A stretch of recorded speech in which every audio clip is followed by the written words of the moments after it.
Bringing you the latest news from Monterey Athletics. This is the Plainsman Fan Zone podcast from 100.7 The Score. Good Tuesday evening, and welcome into the High School Fan Zone on 100.7 FM. I am Randy Rosetta.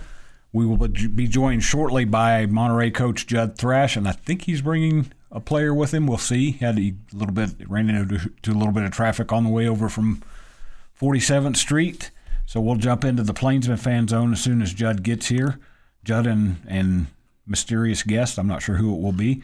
Plainsman lost to Amarillo High 50-42 in their District 2 5A Division I opener last Friday. Really good game. Monterey was ahead 29-19 at halftime, let it get away. We'll get them to talk about that. I think Monterey is very close to breaking through for something big, and they've got a big one coming up. They play Coronado Mustangs this weekend in that annual bloodbath out at Lowry Field. That game will be a 7 p.m. kickoff. That's Coronado's home game, but you'll have dueling radio broadcast of that one. You'll have 96.9 The Bull for Coronado's side and 93.7 The Eagle for Monterey's version of the broadcast. Pregame for Monterey's side with David Thetford and Randy Dean will be 6:30. Pregame for Coronado on 96.9 The Bull with Kirk. I just blanked on his name. He's just a legend in Lubbock, and I can't think of his name. That will start at 6:45 p.m.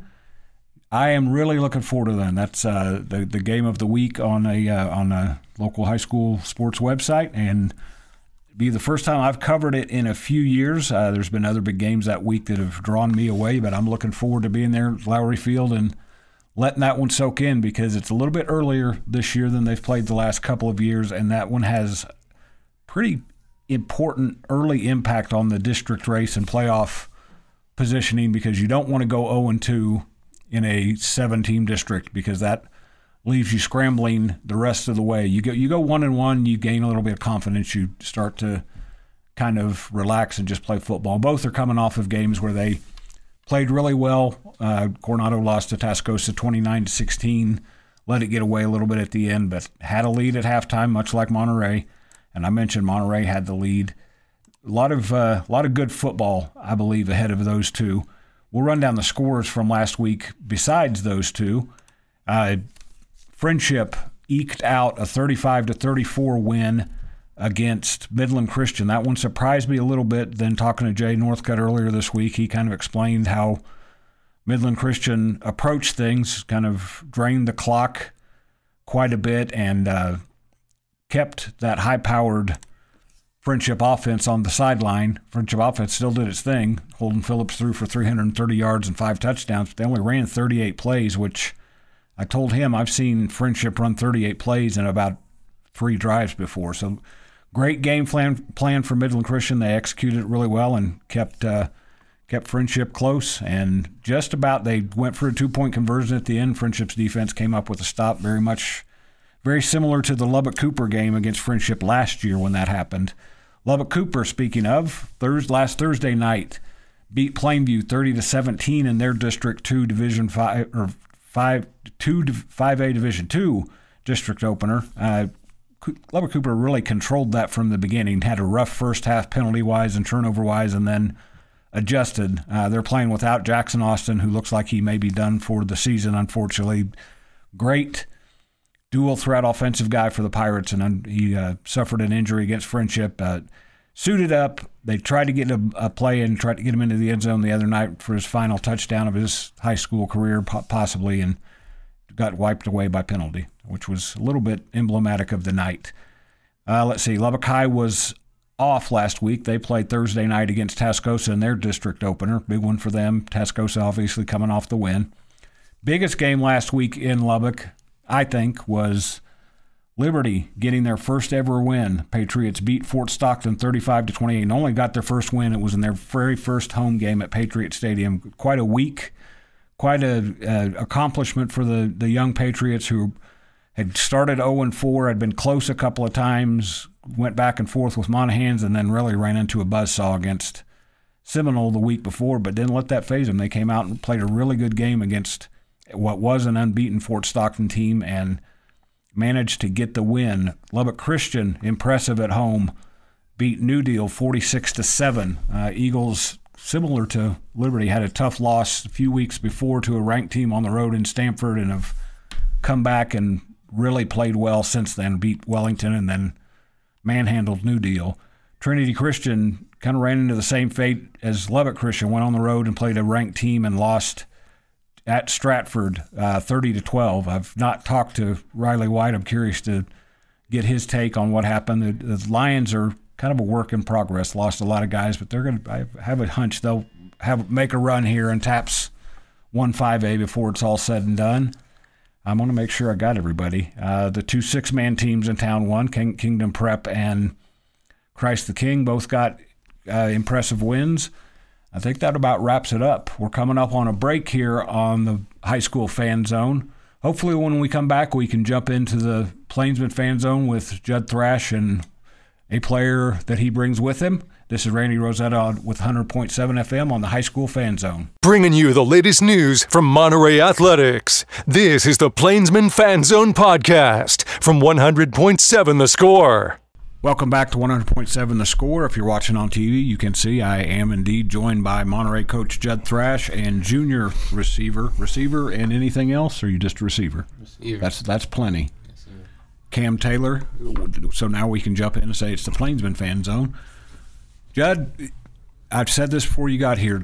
From the looks of things and the guy who covered the game for me the other night, it sounded like you guys did a lot of good things the other night, got the lead, took it to halftime, and then as I was thinking about it, I loved your quotes about we've got to learn to win games. You got to learn to – sometimes learning to deal or to handle prosperity is something that you have to learn as well. When you get that lead, figure out a way to make it a little bit bigger, make them chase you a little bit more. Yeah, our number one thing is handling adversity. And so it's not football. It's mental. Like everyone saw we were up 10 points. You know, that team beat us by 30 last year. Yep. And I can't remember the last time a Monterey team was up on Amarillo High. You know, they got years and years of tradition. We were up by 10. And we had a span of, you know, I think it was 3 turnovers right there in a span, 21 points. We were down. You know, we fumbled. One of our running backs fumbled. They scoop and scored. We were down by 3, and you could see some of our heads start to drop. So what I've told the team is I've realized it's not a football thing, it's a mental thing. And so what we've tried to do this a week is we've had mental training. We've started having conversations about adversity, real life adversity, football adversity, and every day after practice we've focused on adversity and mental stuff because it's not football. It's more like when something goes bad, we've got to be able to respond to it. You know, a lot of people say E plus R equals O. Events in your life are going to happen, but how you respond will get you the outcome that you want. And for example, let me go back to Amarillo High. You have a fumble, we're down by 3. You have another turnover, okay, then we're down by 10. You know, what are you going to do? Are you going to fight? Are you going to continue to the same path, or are you going to drop your head? And good teams, the tradition-rich teams that you play, they're down by 10, they're never going to waver. You know, we've been in that situation multiple times. Friendship last year, Tascosa, all this year, Wiley, who else? Odessa, and then Amarillo. You know, we're playing some really, really good football. The one thing that we got to do better is handle adversity. Yeah, my high school coach, this is going to show my age a little bit, one of his favorite things when we'd have a game like that is he'd make us sit and watch one of the Rocky movies. He'd show you know, if you ever seen the Rocky movies, you know what I'm talking about, Kim? Okay, so I'm not aging myself too much. He'd show Rocky get knocked down and get all bloodied, and he'd just keep coming back. Keep coming back. That's what you got to do in football, too. Absolutely. So if I'm looking at the math right, you're up by 10. Amarillo High scored 3 touchdowns in about 5 minutes. Yep. And just flips the game. Cam, what Coach was talking about there, how coaches can tell you that. They can put ideas in your head and get you ready, but as players, what do you have to do to take that to the field and put it to work? Hold that microphone up real close.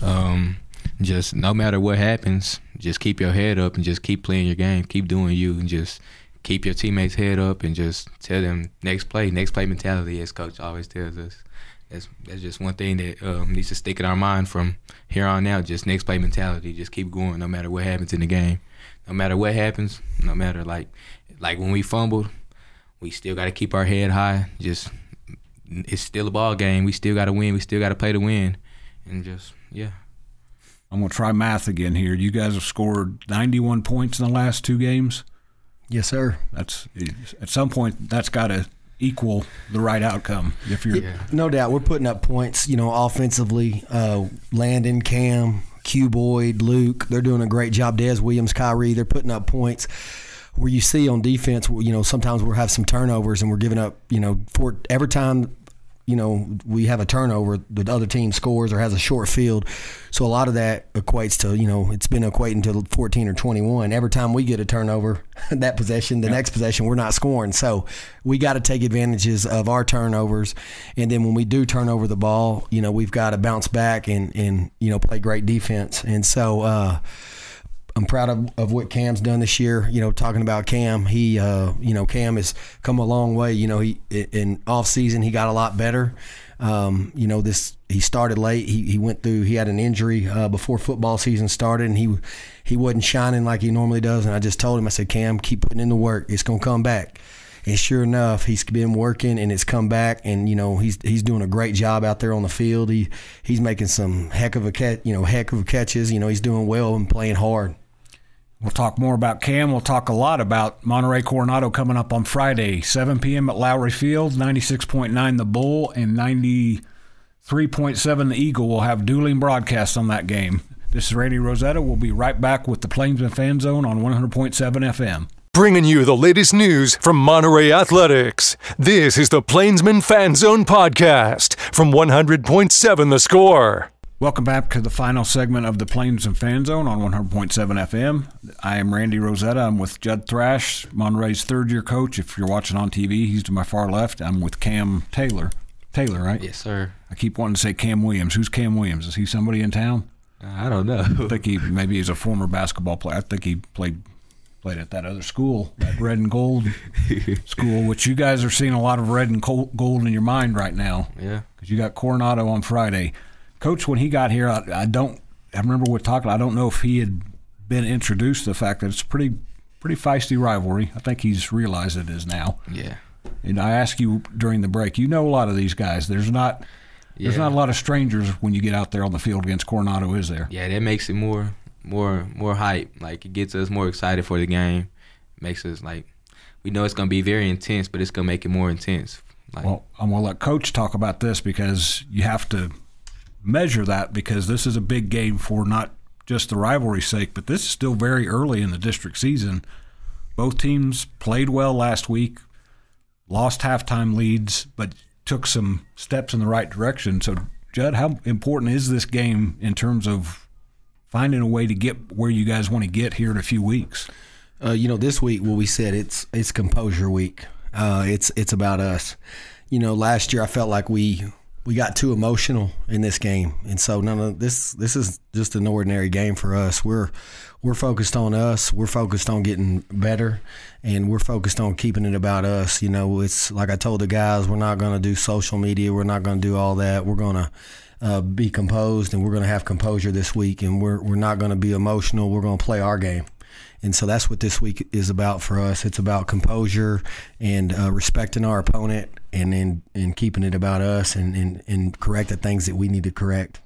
You've talked about what you guys needed to do better. When you look at Coronado, when you looked at video of them, they've done some good things. They had one rough week, but when you look at them on video, what do you see about them that you guys have to be ready for?